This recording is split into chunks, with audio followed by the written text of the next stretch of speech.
রমজানে মাঝে মাঝে তারাবির নামাজ ছুটে যায়।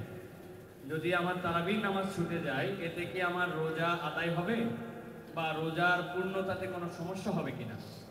ভাইরা আমার, রমজান মাসে তারাবির নামাজ না পড়লে আমরা অনেকে মনে করি যে তার রোজাতে বোধহয় অসুবিধা হবে। এটা সম্পূর্ণ ভুল ধারণা। তারাবি একটা ইবাদত, রমজানের রোজাটা আরেকটা ইবাদত।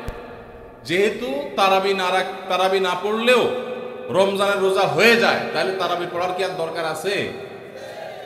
কেন? রোজা তো হয়ে যাবে। আলাদা ইবাদত।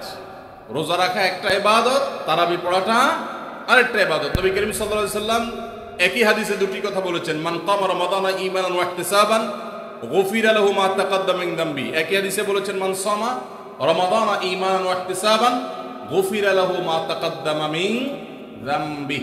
যে ব্যক্তি ঈমান এবং ইখলাসের সাথে মাফ করবেন, যে তারাবি পড়বে, তারও পূর্বের গুনাহ মাফ করবেন ইনশাআল্লাহ। এইজন্য ভাইরা, তারাবির নামাজ পড়তে হবে। এটা সুন্নাহ, গুরুত্বপূর্ণ সুন্নাহ, সাধারণ সুন্নাহ না।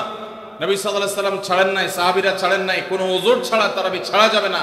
জামাত ছুটে গেলে একা একা হলেও পড়বেন, কিন্তু কোনো কারণে পড়তেই পারলেন না, সফরে আছেন, ট্রাভেলে আছেন, বাসে ছিলেন, ট্রেনে ছিলেন, নাইটে সফর করেছেন, তারাবি পড়তেই পারেন নাই, ইনশাআল্লাহ আপনার রোজা হয়ে যাবে।